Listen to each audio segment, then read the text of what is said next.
사람들을 보면 자유에 대한 환상이 있는 것 같습니다. 현대인들에게 각인된 정치적 이데올로기 중 하나는 자유입니다. 이 이데올로기에는 자유라는 가치가 극대화되면 보다 더 안정된 사회가 오고 나아가 이상적인 사회가 건설된다는 신념이 작동합니다. 과연 그럴까요? 성경은 자유를 어떻게 보고 있을까요?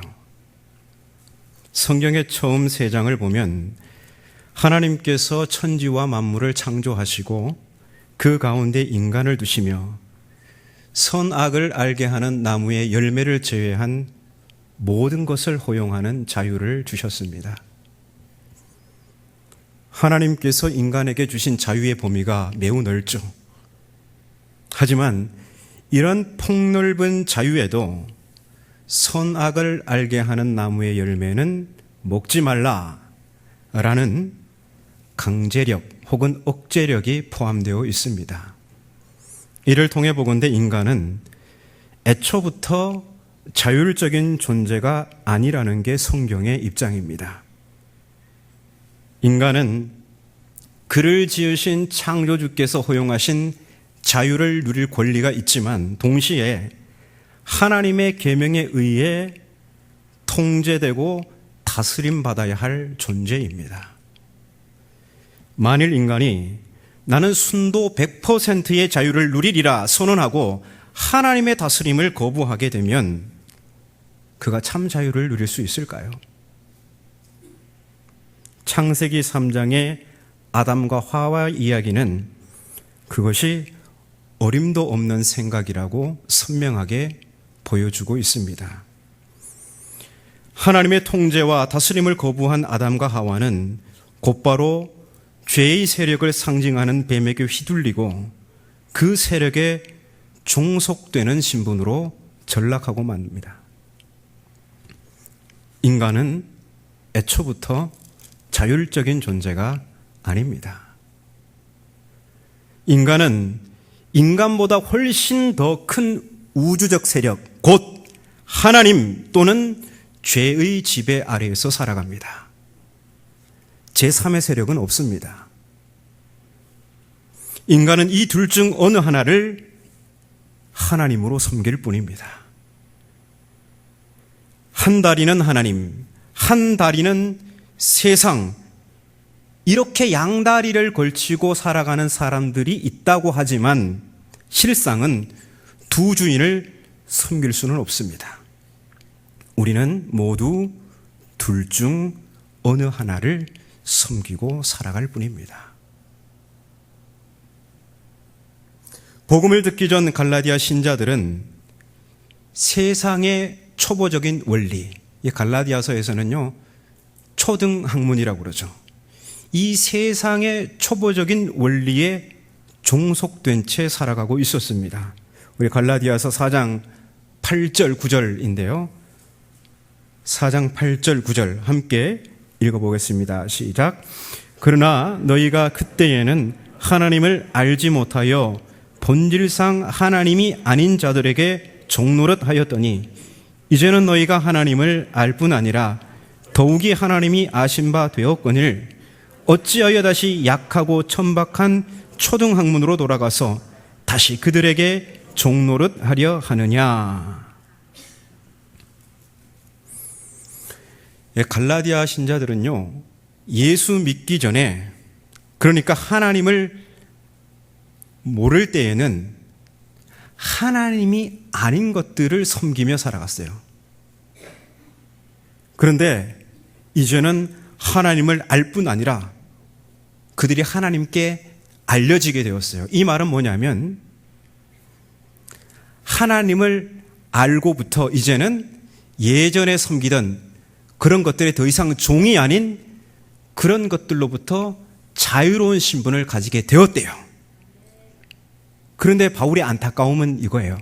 그런데 어찌하여 다시 약하고 천박한 초등학문으로 돌아가서 옛날에 섬기던 그걸로 돌아가서 다시 그것들에게 종노릇 하려 하느냐 이겁니다.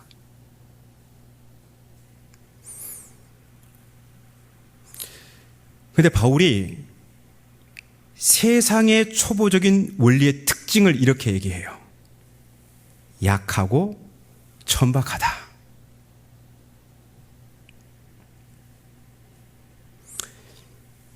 이것은요, 과거 예수 믿기 전 갈라디아 사람들이 섬기던 우상을 염두에 둔 편이에요. 그들이 이방인으로서 섬기는 이방신이 있었잖아요. 그것들은 아주 약하고 천박해요.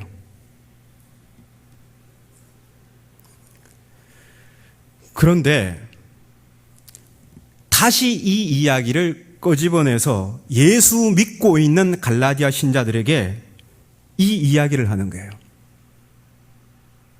이 말이 충격적인 것은 지금 거짓 선동자들에게 미혹되어서 할례에 집착하는 갈라디아 신자들을 겨냥하기 때문이에요. 그러니까 지금 할례를 통해서 의롭게 되고자 하는 갈라디아 신자들의 모습은 우상을 섬기던 과거의 모습과 다름이 없다는 겁니다. 할례하고 우상을 같은 선상에서 놓고 지금 이야기하는 거예요. 상당히 충격적이죠. 이 바울의 말이 참 지나치다 싶습니다. 하지만 바울의 관점에서 할례는 생명을 줄 수 없고 그래서 의로움의 방편이 될 수 없다는 점에서 우상, 곧 세상의 약하고 천박한 초보적인 원리와 다를 바가 없는 겁니다.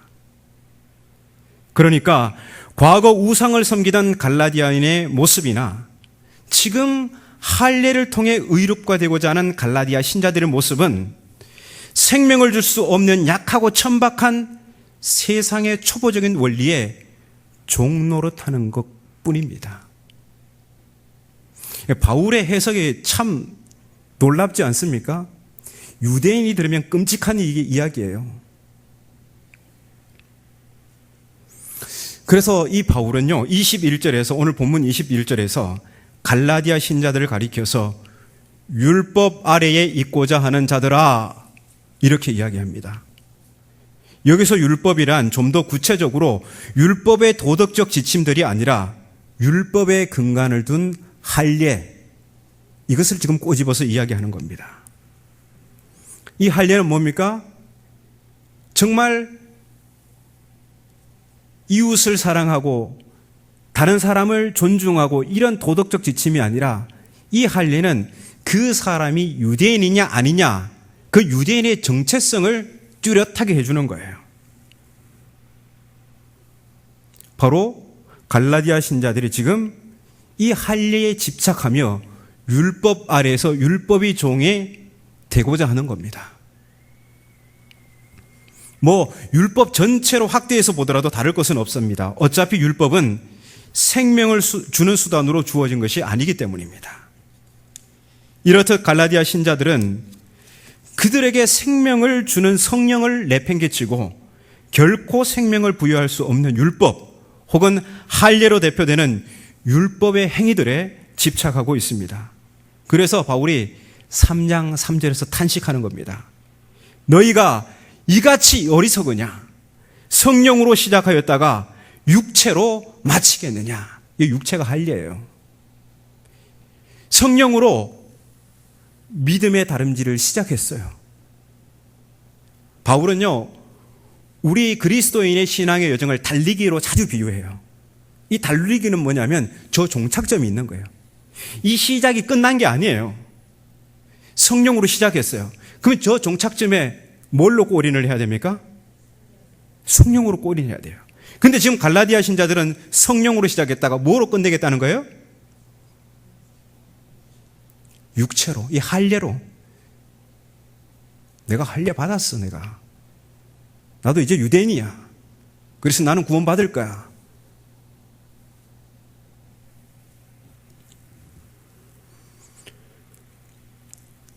지금 갈라디아 교회 상황이 이래요. 상황이 이렇다 보니 바울의 노력은 이 율법의 무능력을 폭로하고 성령의 효력을 드러내는데 주력하고 있습니다. 그러한 움직임이 바로 오늘 본문이에요. 지금 이전까지 계속 이어왔던 이야기인데요. 비슷한데요. 오늘 본문에서 바울은 창세기의 두 여인을 소환하는데 바로 사라와 하갈입니다.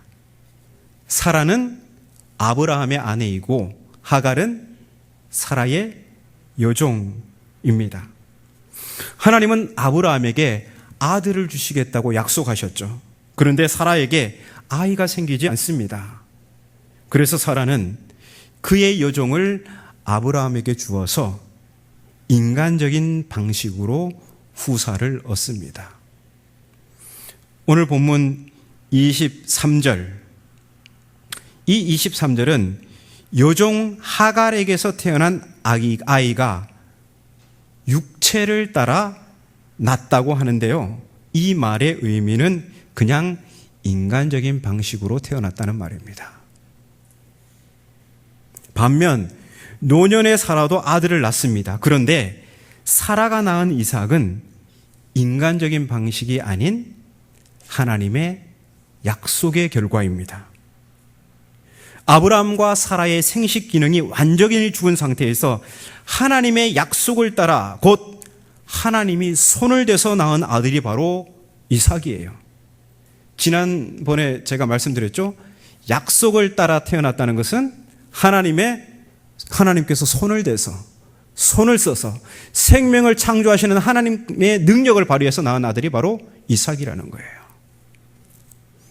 그래서 23절에 이 약속으로라는 표현은요, 29절에서는 성령을 따라 이렇게 말이 바뀝니다. 전혀 어색하지 않아요. 약속으로라는 표현이나 성령을 따라라는 표현 모두 생명을 창조하는 하나님의 능력을 나타내는 표현들입니다. 그러면 바울이 전한 복음을 믿은 갈라디아 신자들은 육체를 따라 났을까요? 약속을 따라 났을까요? 28절을 보십시오. 그들은 이삭과 같이 약속으로 태어난 자녀입니다. 하나님이 손을 대서 태어난 사람들입니다. 그렇습니다. 갈라디아 신자들은 하나님이 손을 대서 낳은 약속의 자녀이자 성령의 자녀입니다. 그런데 기가 막힌 것은 그들이 이 성령을 내팽개치고 한낱 육체에 불과한 할례를 통해서 저 결성점에 도달하겠다고 지금 그렇게 작정하고 나섰다는 겁니다. 그러면 그 결과가 어떻게 되겠습니까? 우리 30절을 한번 읽어볼까요? 30절 함께 읽겠습니다. 시작.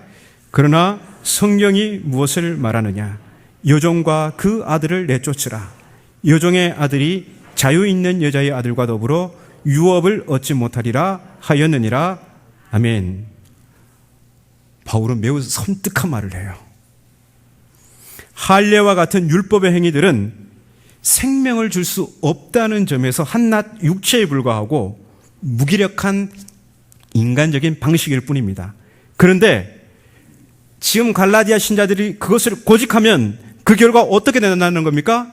하나님 나라를 상속할 수 없다는 거예요. 바울은 이 사실을 말하기 위해서 과거 여종의 아들 이스마엘이 사라의 아들 이삭을 놀리다가 쫓겨난 이야기를 합니다. 창세기 21장 8절 이하에 보면 사라는 그의 여종 하갈의 아들 이스마엘이 이삭을 놀리는 걸 보게 됩니다. 그걸 보니까 막 부글부글 끓는 거예요. 못마땅해서, 그게 너무나 못마땅해서 아브라함을 찾아가서 저 몸종 하갈을 통해서 낳은 이스마엘은 이삭과 함께 상속자가 될 수 없습니다.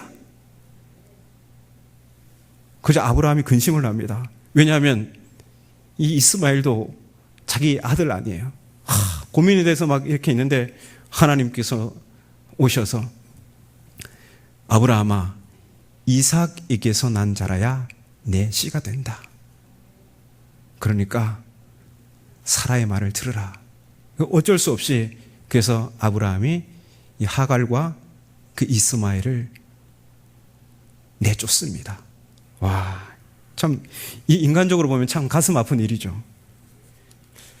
그런데 이 창세기 이야기를 통해 바울이 말하고자 하는 바는 하나님 나라를 상속하는 자녀는 육체를 따라 난 자녀가 아니라 약속, 곧 성령을 따라 난 자라야 한다는 사실입니다. 말하자면 바울은 지금 갈라디아 신자들의 본래의 신분, 그 정체성을 자극하고 있습니다. 당신들은 종의 신분을 가진 여자의 자녀가 아니라 자유의 신분을 가진 여자의 자녀입니다. 그게 여러분의 정체성입니다. 그게 여러분의 신분입니다.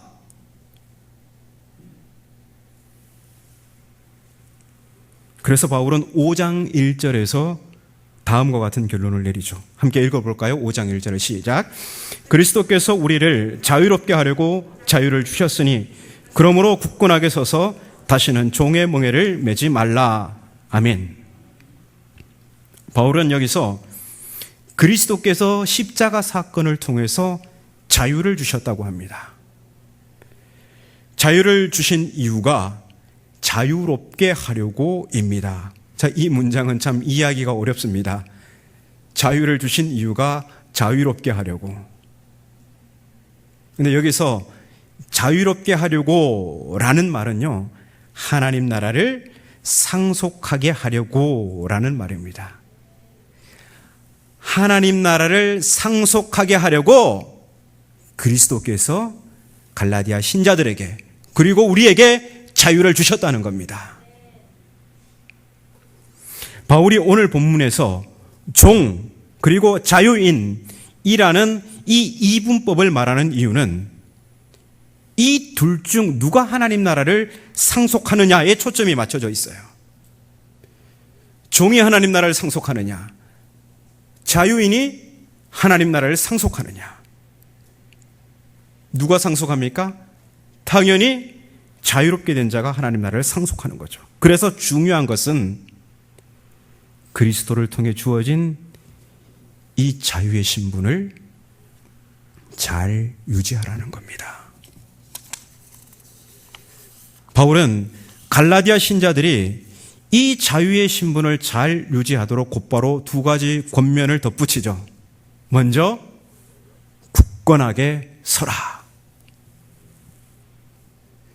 여기서 굳건하게 서라는 것은요, 성령으로 시작한 삶을 끝까지 성령으로 지속하라는 말입니다.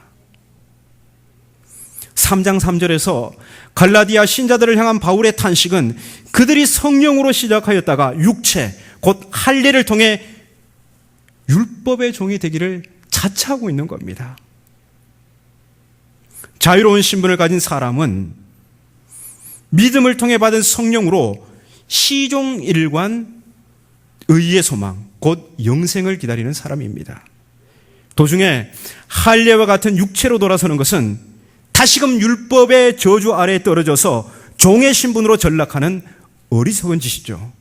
물론 이런 삶의 결국은 바울이 뭐라고 합니까? 하나님 나라를 상속할 수 없다는 거예요. 그래서 바울은 굳건하게 서라, 곧 성령으로 시작한 삶을 끝까지 지탱하라고 권면합니다. 또 바울은 다시는 종의 멍에를 매지 말라고 합니다. 그래서 종의 멍에라는 것은 율법의 멍에입니다. 다시금 할례와 같은 육체에 집착하는 것은 스스로 율법의 멍에를 메고 율법의 종이 되는 것과 일반입니다. 바울은 오늘 본문에서 종과 자유인이라는 이 이분법 논증을 통해서 종의 신분은 하나님 나라를 상속할 수 없다고 합니다. 그러니까 할례와 같은 무기력한 것에 종속되는 것은 의의 소망, 영생, 곧 하나님 나라 상속을 포기하는 것과도 같습니다. 그러면 여기까지가 오늘 본문 이야기예요. 그러면 그 옛날 바울이 갈라디아 교회들에게 보낸 이 편지가 오늘 우리에게 어떤 의미가 있을까요?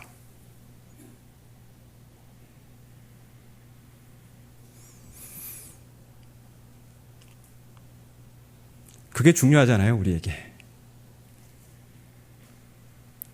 21세기 교회에도 많은 그리스도인들이 자유를 저버리고 종의 신분을 자처하고 있다는 겁니다.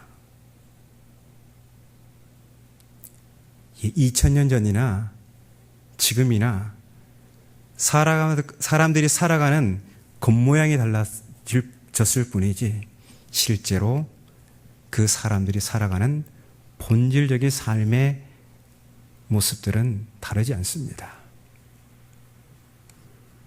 그러면 오늘 어떤 사람이 종의 신분을 자처하는 사람일까요? 네, 마찬가지로 육체와 같은 인간적인 것에 집착하는 사람입니다. 그러면 교회 안에서 육체와 같은 인간적인 것은 어떤 것이 있을까요? 많은데요. 제가 그동안 교육 전도사 때부터 전임 전도사 그리고 부목사 이렇게 오면서 짧은 시간 제가 교회 안에서 관찰한 가장 대표적인 것을 예로 말씀을 드리고자 합니다. 고민 많이 했습니다. 이 이야기를 할까 말까. 그러나 두루뭉실하게 하면 못 알아들으실 것 같아서 말씀을 드리겠습니다. 그것은 바로 직분입니다. 항존 직분. 어느 교회를 가더라도, 제가 어느 교회를 사역하더라도 항존 직분 때문에 야기되는 문제들은 그리스도를 통해 얻게 된 이 자유로운 신분을 저버리는 요소로 작용하더라고요. 저의 이 말이 불편하실 수도 있습니다. 항존 직분이 어떻게 육체와 같은 인간적인 것입니까? 이건 하나님이 주신 직분입니다. 그 말 당장 취소하고 사과하세요. 이렇게 따지고 싶을지도 모릅니다. 그런데 여러분, 1세기 바울은요, 할례를 이렇게 이야기했어요. 그 육체와 같은 거야. 그 인간적인 거야. 그래서 바울은 복음을 전하는 내내 살해 위협과 박해에 시달렸어요. 사도행전 읽어보시면 바울이 유대인들에게 계속 쫓기고 살해 위협당하고 그러잖아요. 바울이 죽지 않으면 내가 결코 음식을 먹지 않을 거다. 이렇게 막 금식하면서 바울을 죽이려고 합니다. 그래서 그게 왜 그러냐면 할례 때문이에요. 1세기 그리스도인들의 삶의 모습을, 그 복음을 이해하기 위해서는요, 할례를 이해하지 못하면 이해를 못해요. 왜냐하면 이 할례는 복음의 효과적인 선포를 방해하는 계속 장애물로 작동합니다. 그래서 바울은 이 할례를 공격하고, 이 할례를 공격하는 바울이 못마땅한 유대인들은 계속 바울을 공격하고 그랬던 거예요. 그런데 바울은요, 이 할례를 그만큼 평가절하해요. 할례란 하나님께서 그의 백성에게 명령하신 언약의 증표예요. 창세기 17장에 보면 하나님은 심지어 할례를 행하지 않은 사람은 백성 중에서 끊어질 것이라고 말씀하셨습니다. 그런데 바울은 바로 유대인의 그 심장을 타격했고, 그로 인해서 극심한 박해와 위협에 시달리게 됩니다. 그러면 바울은 왜 할례를 평가절하했을까요? 결정적으로 할례는 생명을 주는 수단이 아니기 때문입니다. 바울이 전하는 복음의 핵심은 그 복음이 생명을 줄 수 있느냐 혹은 생명을 줄 수 없느냐, 이게 관건이에요. 바울이 복음을 자랑스러워하잖아요. 로마서 1장 16절에 나는 복음에 부끄럽지 않습니다. 이 말을 거꾸로 뒤집으면요, 나는 복음이 너무나 자랑스럽습니다. 왜냐하면 이 자랑의 근거는 이 복음이 모든 믿는 자를 구원에 이르게 하는 하나님의 능력이기 때문입니다.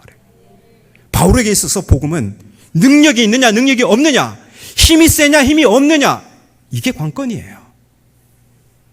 그래서 바울의 복음에서 그가 사용하는 모든 언어 개념들은 여기에 초점이 맞춰주고 있습니다.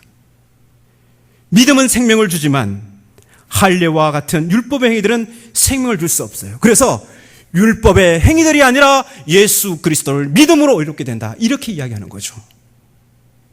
약속과 성령은 생명을 줄 수 있지만 율법 혹은 육체는 생명을 주지 못합니다. 다 바울의 은혜가 이래요. 뭐가 생명을 주느냐? 뭐가 능력이 있느냐? 뭐가 힘이 세냐? 이렇듯 바울의 복음에서 할례의 한계는 생명을 줄 수 없다는 거예요. 바울이 다메섹 도상에서 부활하신 예수님을 만난 후 알게 된 사실은 오직 믿음으로 주어지는 성령만이 생명을 줄 수 있다는 겁니다. 그러므로 구원을 위해 할례를 받고 유대인이 되어야 한다는 거짓 선동자들의 주장은 유대인이든 이방인이든 모두 믿음으로 생명을 얻게 된다는 진리를 훼손하는 거짓 복음인 것입니다. 더욱 심각한 것은 갈라디아 신자들이 성령을 내팽개치고 할례에 집착한 결과 교회가 난장판이 되었어요. 바울이 집중하는 것이 이거예요. 할례를 기준으로 유대인과 이방인을 나누어 버립니다. 갈라치기예요. 이 선동자들이 할례를 받은 사람과 할례를 받지 않은 사람, 할례를 받은 사람을 더 띄워주고 이 갈라치기를 하는 겁니다. 그리고 서로 옥신각신하며 분열하고 다투고 갈등하게 하는 그런 나쁜 일을 저지르죠. 이렇듯 거짓 복음은요, 그저 교리적 착각에서 끝나는 것이 아니라 공동체의 복음을 무력화시키고 그 생명을 파괴한다는 점에서 매우 심각한 사안입니다. 다음 시간에 자세히 살피겠지만 바울에게 할례란 해도 그만 안 해도 그만이에요. 왜냐하면 할례는 그 자체로 아무런 능력이 없기 때문이에요. 그런데 바울이 갈라디아 교회를 향해서 할례를 향하면 끝장이야 이렇게 말하는 것은 적어도 갈라디아 교회 상황에서 할례는 지금 공동체를 망치는 복음의 능력을 무력화시키는 그러한 원인으로 작용하고 있기 때문입니다. 그래서 우리는 바울의 언어를 상황에 비추어 잘 살펴봐야지 이 복음을 이해할 수 있는 겁니다. 율법도 마찬가지예요.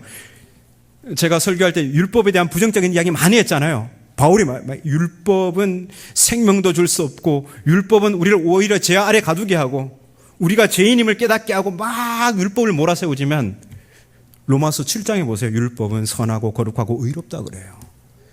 그리고 이 측면은 율법의 이 측면은 결코 바울이 포기하지 않습니다. 끝까지. 여러분, 항종직분은요, 교회를 그리스도의 모양으로 가꾸는 긍정적 기능을 하는 경우에 한해서 거룩하고 선하고 의로운 것입니다. 하지만 생명을 줄 수 없다는 점에서 육체와 같은 인간적인 것이에요.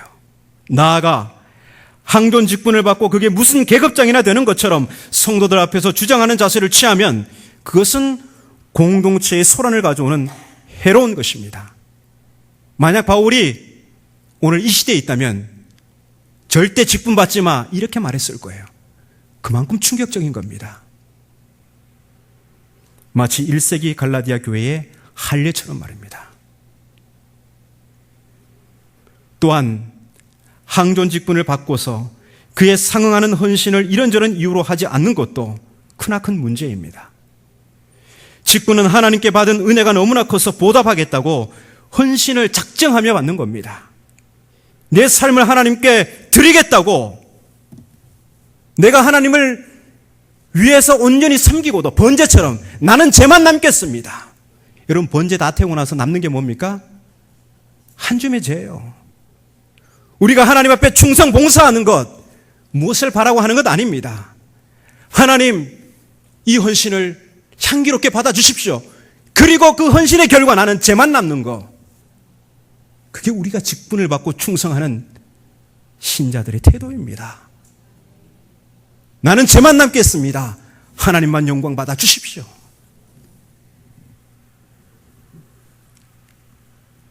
일하기 싫으면 내려놓는 것이 은혜를 베푸신 하나님 앞에서 올바른 양심입니다. 일하지 않으면서도, 일하기 싫으면서도 그 직을 유지하겠다는 것은 직분을 완장이나 인기의 척도로 착각하는 육체에 지나지 않습니다. 이러한 일련의 모습은 바울의 언어로 보자면 바로 육체의 종이 되기를 자처하는 거예요. 이것이 무서운 것은 종의 신분으로서 하나님 나라를 상속할 수 없다는 겁니다. 자유로운 신분을 가진 성도는 육체와 같은 인간적인 것에 집착하지 않아요. 목사, 장로, 권사, 안수집사 그런 직함 따위에는 관심을 두지 않는다고요. 그리스도를 통해 자유로워진 성도는 처음부터 끝까지 성령밖에 없습니다. 왜냐하면 믿음으로 받는 성령만이 우리 삶에서 사랑을 산출하고 생명을 주기 때문입니다. 그래서 바울은 5장 13절 14절에서 자유인에게 다음과 같이 권면합니다. 형제들아 너희가 자유를 위하여 부르심을 입었나니 그러나 그 자유로 육체의 기회를 삼지 말고 오직 사랑으로 서로 종노릇하라. 온율법은 내 이웃 사랑하기를 내 자신같이 하라 하신 한 말씀에서 이루어졌나니. 그리스도를 통해 자유로운 신분을 가진 사람의 관심은 남보다 나를 조금 더 낮게 보이게 하는 그런 것들, 그런 육체에 관심을 두지 않습니다. 자유로운 신분을 가진 사람의 관심은 오직 성령으로 그 삶을 지탱하면서 믿음의 형제들끼리 사랑으로 섬기는데 거기에 관심이 있어요. 자유인은 할례 혹은 직분과 같은 결코 생명을 줄 수 없는 육체를 탐닉하면서 그것들에게 종노릇하지 않습니다. 오히려 믿음의 형제들을 나 자신의 하나같이 여기며 자발적으로 형제의 종이 되는 겁니다. 마치 자신을 낮추어 제자들의 발을 씻어주셨던 예수님처럼 말이죠. 그러므로 그리스도인의 자유란 육체, 곧 인간적인 것을 끊임없이 탄배할 수 있도록 허용된 자유가 아니라 성령 안에서 사랑의 계명으로 억제되고 자발적으로 서로를 섬기는 자유입니다. 그리스도는 우리에게 바로 이러한 자유를 선사하신 것입니다. 그러므로 이 자유의 신분을 유지하기 위해서 굳건하게 서십시오. 곧 성령으로 시작한 그 삶을 마지막 저 결승점까지 지탱해 나가십시오. 다시는 인간적인 것을 탐닉하는 육체의 종이 되지 마십시오. 오히려 그리스도께서 주신 자유로 믿음의 형제를 사랑으로 섬기고 이웃을 나 자신의 하나같이 여기며 사십시오. 바로 그 사람이 하나님 나라를 상속할 자유의 신분을 가진 사람입니다. 그리고 바로 이러한 사람이 복음의 사람이고 이러한 교회가 복음으로 새롭게 갱신된 교회이며 나아가 세상을 이롭게 할 수 있는 교회입니다.